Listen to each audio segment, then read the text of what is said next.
Back, everyone. Thank you for joining in with us for another episode of Dumpster Talk. Today looks a little different for us. We're a little more dressed up, not in our Not in the dumpster today.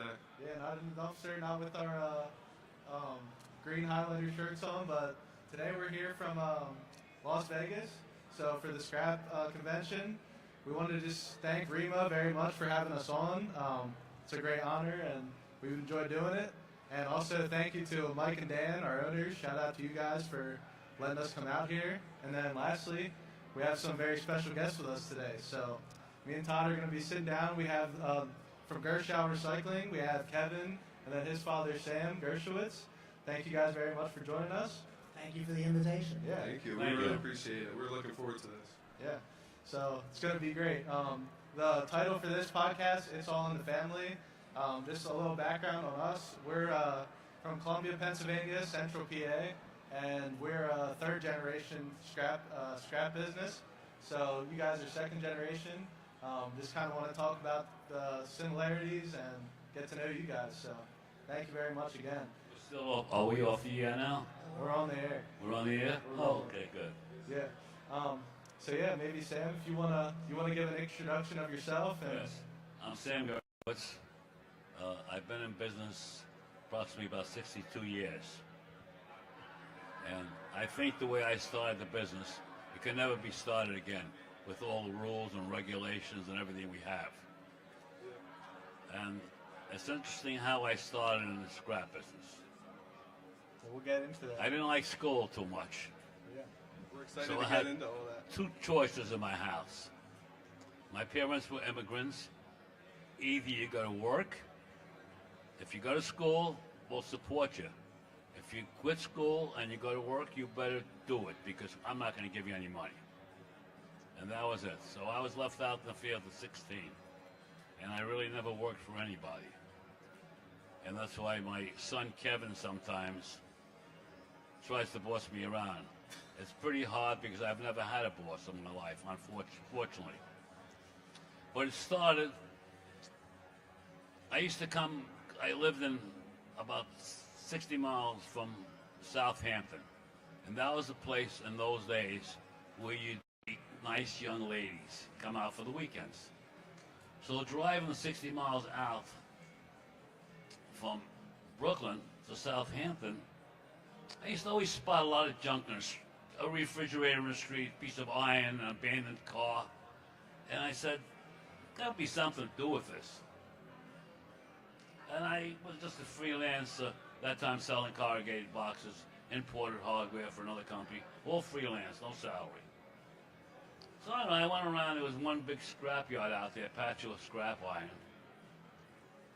And they were a monster, and then you had another guy, M&P Scrap. When I went there, I figured, let me play around. I put some a little junk in the trunk of the car, and I brought it in there. And I got like $5. And 62 years ago, $5 wasn't bad, because people worked there for $40, $50 a week, you know what I mean? Right. So when I started going a little more, and before I know it, I bought an old boar's head truck. And I had the body taken off, and I put a rigmarole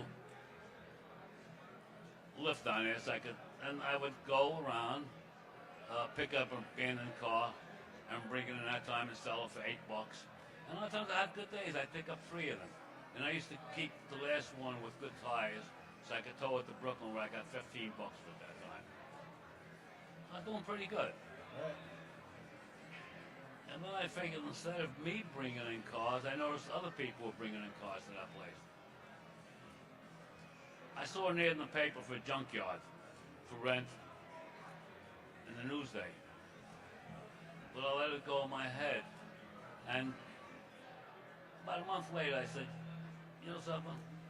I'm going to go find out about this junkyard. They didn't have computers that time. So I went down to Newsday in Garden City. And I went through a whole month's paper till I found that ad. Huh? And I called the guy up. And I rented that yard that time. I think it was like $1,000 a month. And I started buying cars from jerkers. That's what they call a guy that jerks a car. There's a slang word. They call them jerkers. And I stopped buying cars. And before you know it, I bought a tractor and trailer, all broken down, everything junk, because Joe right there, he's been with me for, I don't know, 50 some odd years. He's the guy that used to, he could fix anything. He used to keep things going. So we'd go out and buy like 3-4 junk trucks from the trucking outfit, and we make 2 good trucks out of it. And instead of getting 2 license plates, the truck would come with a load, we switched plates. They were the same trucks. We switched plates. That's the way we used to do it, you know? Why did you switch plates? Why did you switch plates? Because we only could afford to pay for 1 truck insurance. Okay? And then one day, at that time, there was a shredder in Jersey, which Giovanni Bonomo had. And you needed a Jersey sticker. So we put the Jersey sticker on a piece of tin, and as the truck would come in, some would jump, throw the screwdriver, take those 4 screws out, put the Jersey sticker on, switch the plates. We had it down pat. It used to be like 8-10 minutes, bingo, and the truck would go out. And then we'd have the other truck loaded. And that time, if you look the amount of money I have hanging in my office, we used to put like 8 cars on a load, 7 cars on a load. We shipped 8 loads, 10 loads at time, Simone Bonomo. And the check came out to $750. Just barely made it. And when I was there, Kevin, I don't know, picked up a Yellow Pages about 2 months ago. And there must have been 40 scrapyards surrounded by me, because at that time it was non-conforming. So what that means is if you own a piece of property and you did junk cars, the town can't bother you. And then after a while it became non-conforming, and the junkyard is there. And I guess these guys were asleep at the wheel, because there's nobody left out there except Gershow. And that's what happened. Little by little, we bought a car flat, an old used car flat. And we always bought old equipment. Always old. We bought an old baling press. Remember, Joe, in Texas? We had it all, though.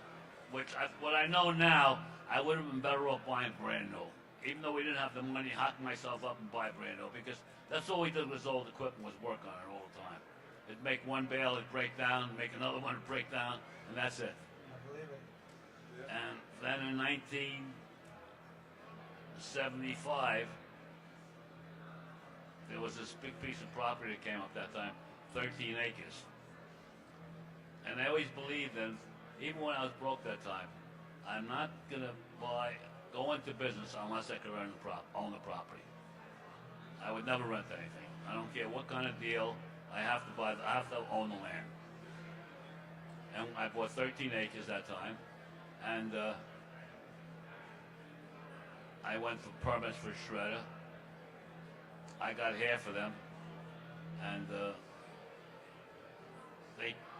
DA came one day and locked me up for the day in jail because I didn't have the right license, but it was none of the DA's office business, and that's what basically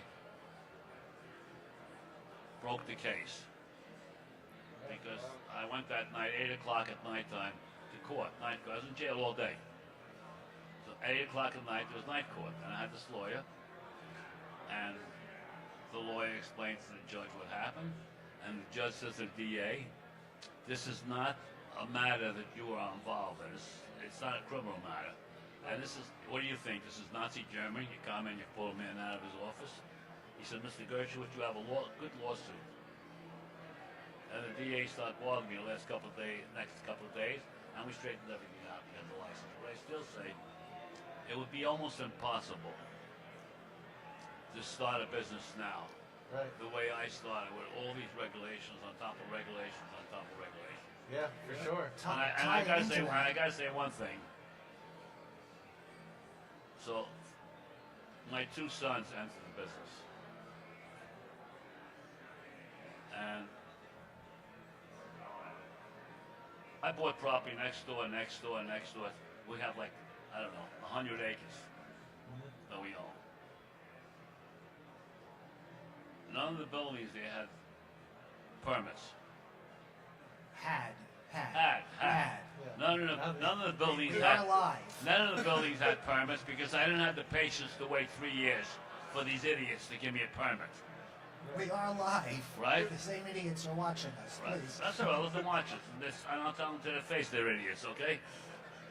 That's why this country's in trouble. Okay? Let me interrupt. Tying into that, that's talking about family businesses. Right. That's one of the unique things about family businesses.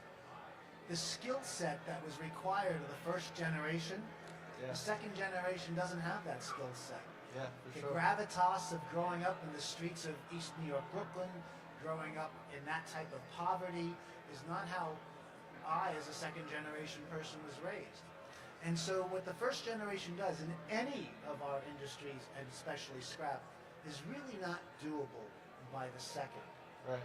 On that other side of the coin, though, what the second generation skill set has is not generally something that the first generation may have. And that's how the businesses continue to grow and morph and change, hopefully for the better and the good. Yeah, I think that's why this was very fitting for us to interview you guys. There's a lot of similarities to like our first generation of our business. Dan and Mike, their grandfathers, they were Lebanese immigrants and kind of did, like you were saying, found their different niche and did anything they kind of had to do to get them to where we are now. So it's very interesting. For you guys, obviously you guys are very well known. You said kind of up in that area of New York, not too many other scrap dealers. So how do you kind of just keeping the same culture? Obviously, when you first started, there probably wasn't very many of you guys. We've seen on your website the same thing you were talking about. Kind of found broken down cars around the road and started hauling them. That's kind of how you got started. How do you keep that same feel, the same work ethic, same culture, now that you've grown to, how many employees do you guys have right now? 7,500, right? What is the last count, Kevin? We have, between direct and indirect employees, about 450 people. Yeah, wow. So, exactly. So just starting from there, they're obviously not all family members, but if you guys want to talk about kind of who, part of your family, who's still working in it, and how do you keep that culture going? Well, we have quite a bit of family members that we start adding them up. Yeah. My father keeps pointing and talking to the audience to Joe Bertuccio, Yes. who's one of our partners and been with Dad for over 58 years. Yes. And his children are involved in the business. And my brother and I'm a twin. So if you should see me walking, or you think you see me walking, and you say hello and I don't respond, it's not me, it's my twin. Your brother's much better looking than you. Okay? So, okay? Don't go crazy now. My sister's husband is in the business. And truthfully, family is not defined by blood or genetics. Right. Family is defined by people that care for each other, have the same common goals, the same dreams, the same efforts. And what's been created at Gershow, not from me. I'm the second generation gets the privilege of tacking on to this. But what my father and Joe created was a culture whereby you work. Yeah. And we have an incredible team of people who are dedicated and bleed Gershow, and they're there for us. Right. We're here today, Yeah. but the plants are running, Yeah. and the trucks are running, and whatever nonsense is going on is getting handled, and that's due to the culture that started by the first generation. Yeah.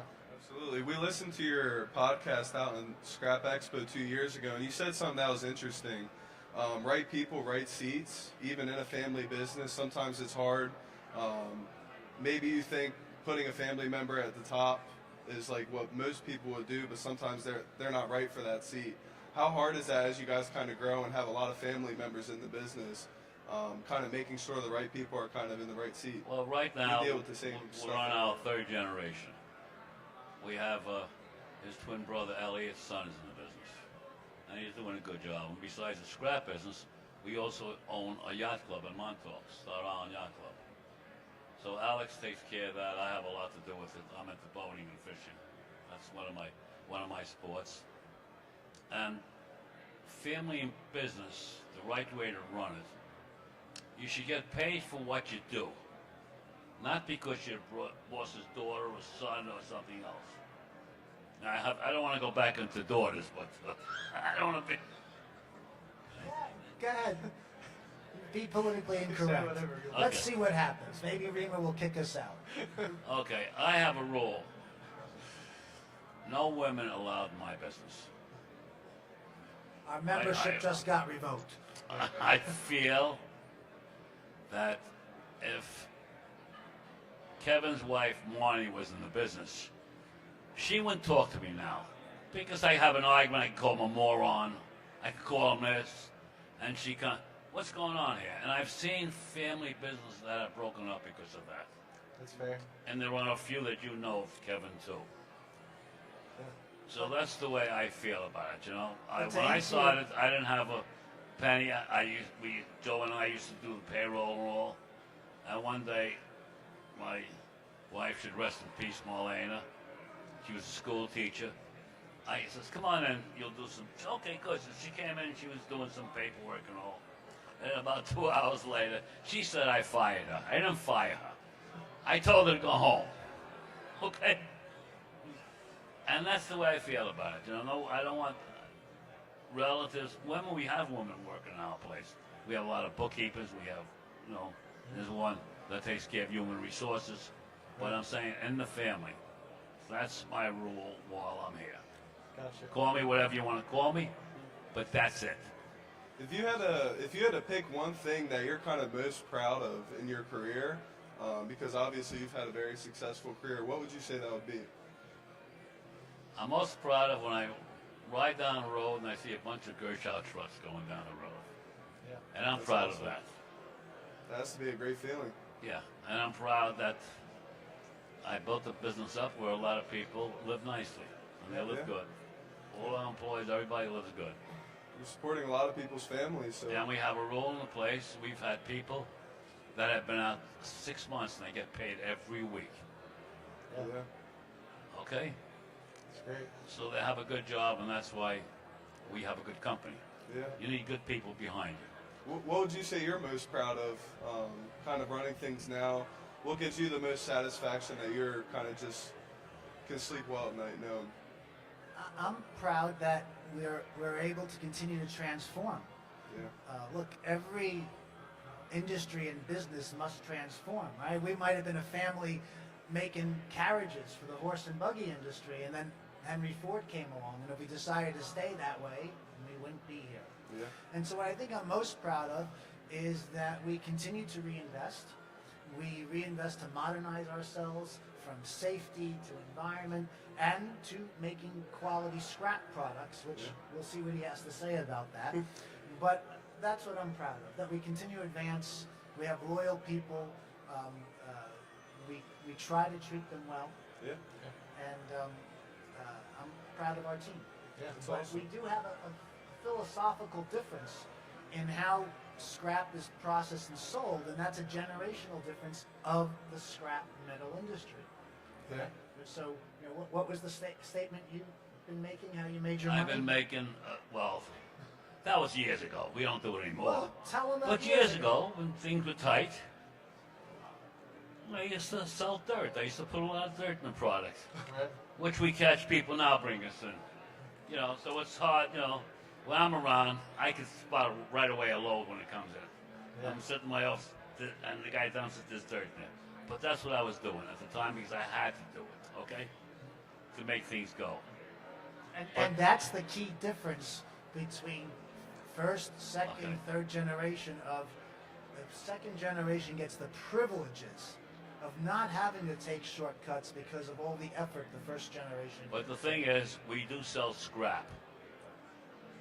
Kevin likes to make diamonds. Right. And if you get paid for diamonds, fine. But if you don't get paid for diamonds, like in the business with and shredded steel, the mills like when it runs .18. That's less copper. I don't want to go on to .18. They'll take 20. Kevin wants to make .13. He made a couple loads. We're not getting paid for that. Okay? If we get paid for it, so I tell Kevin, I'll buy you a store on 47th Street and go in the diamond business. if you want to sell diamonds. So we have our differences, but you know, thank God I still have all my senses So on the whole, I went out.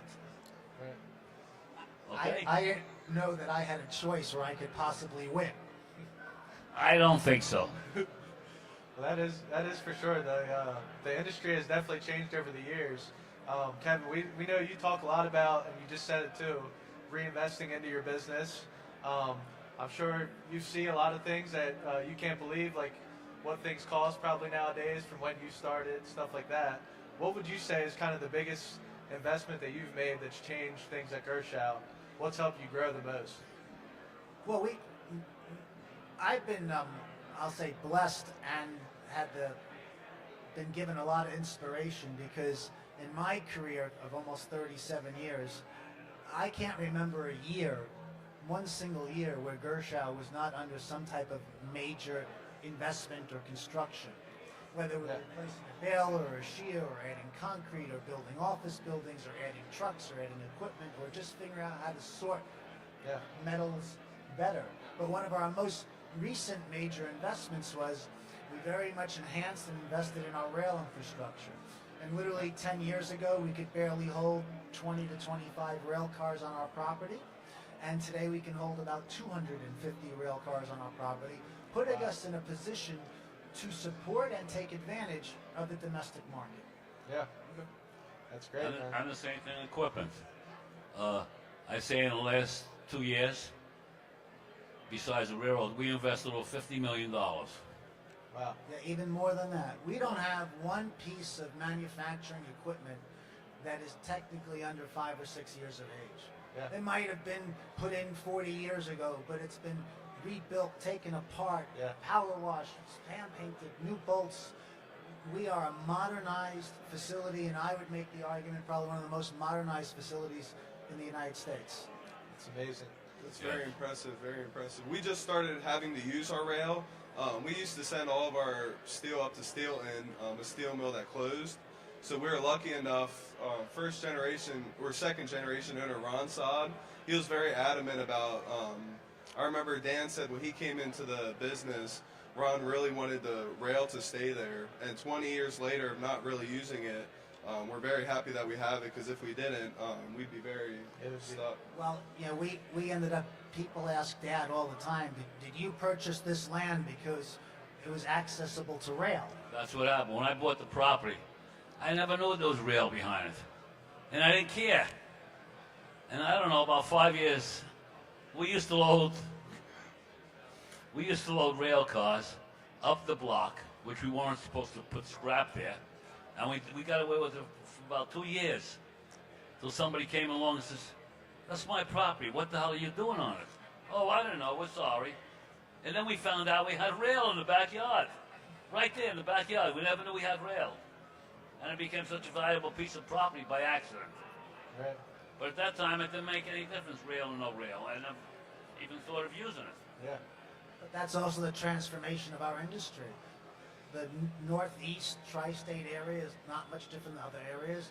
We had a lot of domestic consumption, small foundries. We had two major steel mills in New Jersey, in North Jersey, and most of that has disappeared, leaving us with an export market that was very, very good for a number of years, but also leaving us in a position that if we didn't invest to expand our ability to sell our products, we would have a hard time existing, or we would have a hard time making the dollars that we need to earn to continue to reinvest and to keep up competitive with payroll and keep our people happy.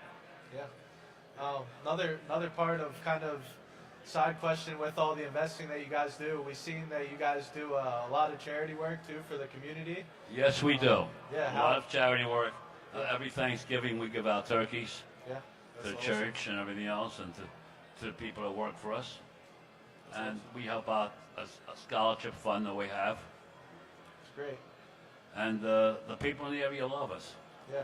We have no problem with the people. Yeah. That's and awesome. that also ties into kind of keeping a good name for yourself and helping out people. We've heard you talk about also in your podcast before, that we watched before, just the importance of relationships. How huge are relationships in this business? We learn it all the time. I think it's probably one of the first things we've learned, especially coming to the conventions. Like, it kind of, doesn't matter sometimes what someone else is paying. You always do business with people that you like and Trust.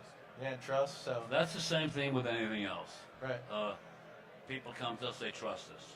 When we sell people, we do business with people. If we don't trust them, I won't do business with them. If you feel comfortable, first thing you got to trust them for the money. And to do business with people that are nice, that you have a relationship with. right, That's what it's all about. yeah, And thank God I'm lucky that I've had such a wonderful, bright young man. I mean, you know, he started the business space. A lot of times I think I'm the son. And he started the business. Wow. What are you laughing about? Isn't that true? Well, Huh? let's just Joe, is that true, Joe? Huh? Now I'll tell you about Joe. Joe's been with me about, I don't know, 53 years, 54 years. When I had my little place, half-acre place with a car flatter, and he came in looking for a job, taking wheels off. This guy could fix anything. yeah. I don't care what it is, he could fix it. It might not run long sometimes, but he could fix it Yeah. to get it going. And we have a great relationship. When we look back at times, a lot of times, and laugh. Right. I believe it. Really. Why don't we bring Joe up here? Joe, come up here for a minute, Joe.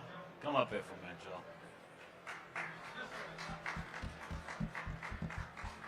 Would you say that was this your right hand man? This is my right-hand man. You can take my seat for a second. Yeah, you get a chair. Here, you can sit. I would trust this guy with anything, okay? Right. With anything. Yes. What has your experience been like working with Sam and then working with Kevin? The truth. What can you say? about Be it? nice now. Be nice. You have to be a little bit Pick up the crazy. microphone. You have to be a lot crazy Keep up with them. to keep up with Sam. Yeah. But it's been a good run. It's been a good run for both of us. You're not kidding,Az. We've had a lot of fun at what we've done over the years. And now it's good to see that the company has grown. The company is still growing. The next generation is doing a terrific job at what they're doing. The third generation now is coming in and everybody's working hard. Right. Nobody in this company gets a free ride. There's no free rides. That's great. That's probably played a big deal in getting you to where you are now. That's right. That's Yeah. the way it is. Same question I kind of asked him, like when you were back first asking him for a job, would you foresee yourself being here today, the company being what it is? When I was young, I couldn't see. I was worried about getting through today. Right. Now I can see next week, next year, next month where I want to be, Yeah, where I want the company to be. that's awesome. So you're just that's a great example of just kind of all the. I'm sure he's helped you a lot in your career and vice versa as well. So it's awesome, man. We help each other out a lot. Yeah. People don't believe that I used to smoke, he used to smoke. At the end of the day, when we were working, we were fighting who was going to smoke the last cigarette. Yes. Yeah. We smoked like 4 packs a day each. Oh my goodness. Back in the day. They used to call him the Marlboro Man. Oh. But now the joke in the office is the Marlboro Man died. Remember the guy in the big horse? Oh, yeah. That was him, but he's not around anymore, the Marlboro Man.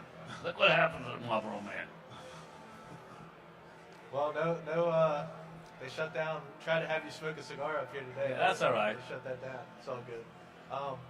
Yeah, just one question for you, Kevin. We kind of didn't touch on it. Did you always see yourself coming into the business, and what are you most proud of? Well, we kind of went through that. What's the biggest challenges? Well, that has been? I sort of grew up there, and growing up there, it was fun. Machinery, it was fun. Did I see myself there? I went through undergrad, through college, and I was thinking about possibly going to law school, and I was told we don't need lawyers, we hire lawyers. But the truth is I was bribed, and Yeah. everybody has a price. And I came home from college graduation, and there was a bicycle and a convertible red 1989 BMW with a cell phone. And I was told to go to law school, ride the bicycle. That was the choice. And I shook my hand, and that's where I am today. Yeah. My brother was an easier bride for Dad. He was a Toyota Supra. I was a little bit more expensive of a bride. Yeah. And I still have that BMW today. Yes, that's beautiful. Joe rebuilt it for me about 4 or 5 years ago. Wow. That's great. That's awesome. Well, Todd, if you want to get back in here. Well, Kevin, do you think you made a mistake going into the business or being a lawyer? That's a really good question. There's definitely days when you are on your best game that I wish I was a lawyer. I had a question. Can you guys think of like a big influential like mentor, starting with you and then you, that kind of pushed you to where you guys got today? Like Dan and Mike Sod, our owners, have been really big mentors, especially in the industry for us. I was wondering if you guys have any that come to your mind. Yes, we have young people that come to work for us, and we try to mentor them. Some of them we could, some of them we can't.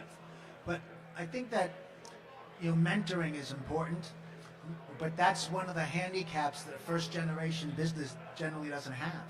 Yeah. So I've been fortunate to be mentored by Dad and by Joe, but I was also extremely fortunate to be mentored by the people that began having loyalty and working for Dad and Joe, whether it was longtime employees or outside consultants or lawyers or accountants who were loyal to the Gershow and Gershowitz brand. And yet a first generation, they don't have that option. I had, at any one moment in time, 7, 8 people that I could call to get a piece of advice on. And I could get it in a minute with a text, even today. I have no idea who Dad was able to call in 1964 to get a piece of advice, or even if he knew of who he could trust. And so that's why first generation and the foundation that's built is so unique, and the skill set is so unique compared to what second generation does. Yeah. Definitely could not be recreated. It's awesome. Oh, you're right. It's the way it is, yes. And by the way, when Kevin was graduated, he used to work, him and his brother worked at the marina. I was a yacht club. And so when he graduated, come September, if you remember, October, you were still at the marina, right? That's They correct. had a lot of fun at the marina because a customer would come in with a yacht, and the next thing he's with one of the yacht owners' young ladies. My wife is in the audience. I know that, but you weren't married then, so I could say it. So I'm in the house one day, and I see it's September, October already, and I say to my wife, should rest in peace, Marlena, hey, I don't want the boys working in the marina. I want them to come to the scrapyard. But they liked the marina so much that they didn't want to go. Well, just too bad. I made them come into the scrapyard business. Is that right? That's true. That's awesome. Well, it's been great hearing just about all the past of Gershow. It's really amazing. You guys have come such a long way. We definitely want to come and visit the facility. We've been talking about that. Well, we're open door. We always love people to come visit, especially young people, to see what we're doing. But we also, I tell everyone, we get more out of the visit than the people taking the visit. Right. Because you ask questions that are inspiring, and some of them are, ooh, how do we answer that? And that makes us better in our own facilities. Yeah. For sure. So what do you guys see from each of you guys? It'd be interesting to hear. What do you see as like the future for Gershow? Is there anything you want to grow into? Anything you want to get better at? Obviously, trying to keep growing as you are, but Well, we are looking for the best and most modern equipment to equip our company. You need equipment. You need good equipment. right. Especially with the shredder. They keep coming out with new things. Metal separators. We got one of the best finder plants in the country. I mean, big companies come down to look at our finder plant where we sort all the metal out. The fluff that comes out of a car when we shred it. So we keep reinvesting in our company. Like today at the show, we're buying a couple of things. Got to keep investing in the company. You just can't keep draining it. And then before you know it, you wind up with a pile of junk. Yeah. And I'm lucky enough to have, besides the people I'm lucky to have, even though both of us, we really don't argue. It's a matter of opinion. Well, we don't argue because it's only a one-way No, argument. because you think you know more than I do at times. Well, I'm 58 and you're 86, so you know 86 things and I know 58 But things. the nice part about it is, I always win. I don't have a choice. Okay? That's the best part about it. It's like going into a fist fight, a boxing ring, and you know you're going to win. That's a good feeling. Every Isn't time. it? 100% you're going to win, huh? That is a good feeling. Okay? I think one of the secrets of the family businesses that are successful, and maybe it's just our secret or our culture and our DNA, but we operate in a fairly top-down military fashion. And it's not a democracy where we are. We rule in that fashion, and the orders that come down from the top, there isn't a choice, they're followed. As a partner, as a child, as a son, it's many times very frustrating to want to do this, but the order is no. But that is one of the reasons for our success, because we do follow direction and we do follow orders. And as many times people say, I thought you were going to do that. No, we decided not to. The answer is the person at the top, which is Dad, said no. That's a good thing, even when it's a bad thing.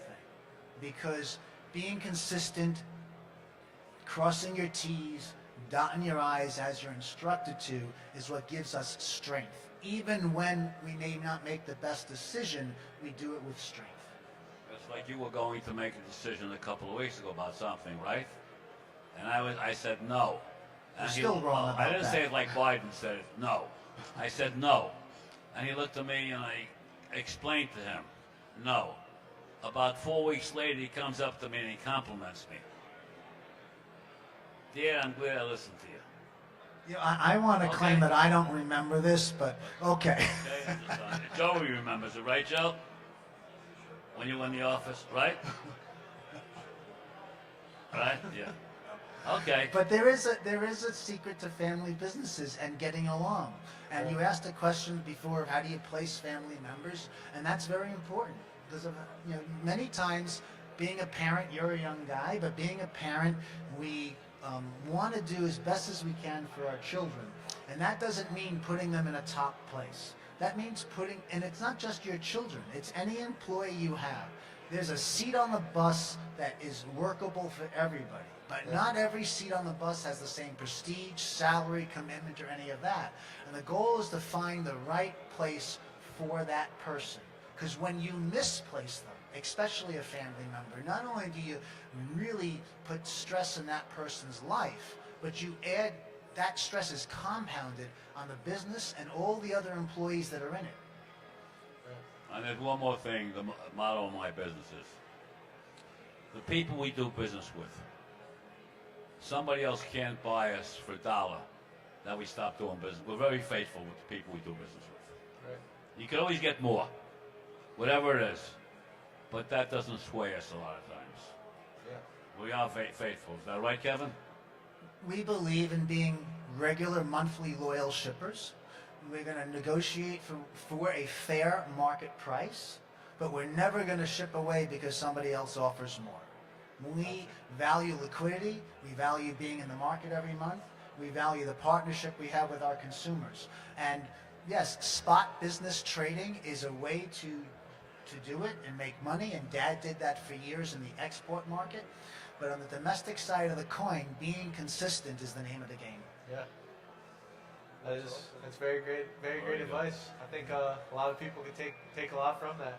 I don't know if you guys had any questions for Todd and I. We kind of have a wrap-up question that we always ask, but just this has been great. So many great pieces of advice and great stories you guys have had for us. So we appreciate the time you guys coming on. Thank you. Yes, sir. Thank you, guys. You want me to, I'll say the wrap-up question. What advice do you wish so I'm 23, Alex is 24.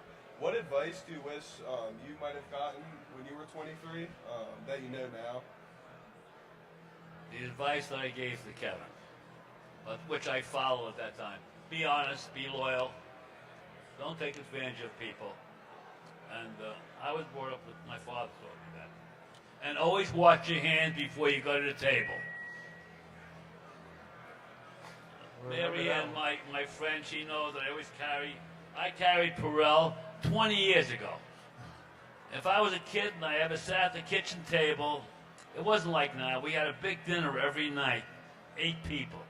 If anybody ever sat at the table without going to the kitchen sink and not washing their hands, you would hear it from my father, should rest in peace, okay? I believe it. Thank you. What up with you guys? You carried Perel, right? Yes. Huh? You carry Perel now, huh? Got it. Right here? Got it. There we go. Okay? I have it in my pocket here. Wherever it is, but it's here. Okay? You have it right there. Okay? Thank you for that. What about you, Thank you, Kevin? man. I wish I could have received advice on how to understand when 23, 24. I wish I would have had a mentor or advice of how to understand the dynamics of a family business, how to manage the relationship between a father and a son, and understand the dynamic. I mean, today now I make a joke when I talk to other family members and of other businesses, and they tell me my uncle or my dad won't let me do this or do that. I dumb it down for them and say to them, well, you wouldn't be there if it wasn't for them, and they're not going to live for anyway, so just wait. Yeah, just wait. That's what Kevin said a lot of times. I'll wait. I'm waiting. So many I times... buy a nice watch. He says, oh, that's a nice... I gave you one of my patties right there. He says, boy, that's a nice watch, he says. I said, well, you're not having a nice. He says, that's all right. I've got time. I'll wait. And so many times that's the standard joke. Dad, we're going to do this. No, you're not. I'm like, all right, I'll just have to wait. And that is a reality in a family business. And one day, when that child, whether it's myself or my brother or our team, when we have to wear that crown, when we have to have the responsibility of having that final say, that is the real stress when we're going to miss, for lack of a better word, our dictator. And I tell that to every family, other business that I talk to. That's when you're going to realize that you were blessed to have someone to do that. Because I can come up and say, I want to do this, I want to do that, it's a great idea. And maybe it is, maybe it isn't. But back in the head, if he says yes and the idea fails, well then it's his problem. And so there is a luxury in having that. And I hope it's not for a long time. I mean, I don't want another 30 years, but I hope it's not for a long time. But when that time comes, yeah, that'll be the real test of whether as a family we can do this. And so you have to, the successful businesses have to have an understanding that as good as you are, and I get plenty of compliments as being a scrap man, plenty of compliments to really exploit my ego. But the truth is, I would get none of those compliments if I wasn't in the family business. I get them because I'm there, and yeah, I work, but I'm getting them because of Dad, because of the family. And that's every family member. You are here today, you're doing this podcast because you're part of the Sod family. Right. Maybe you would have been doing podcasts and something else. We don't know what the future would or would not be. But you have to take into account of who's behind you and why you are where you are. Right. That's great advice, man. That's awesome. Thank you, guys. Yeah. We're honored to have you guys on. We really appreciate you taking the time. Yeah. Thank you. We're honored to be here. Yeah, thank you. This was pretty easy. This was our 102nd episode. Try not to ask any too many hard-hitting questions. So You guys have been great. Well, thank you. yeah. Thank you guys for watching. We appreciate it again. Yep. Thank you, everybody. Catch you on the next episode.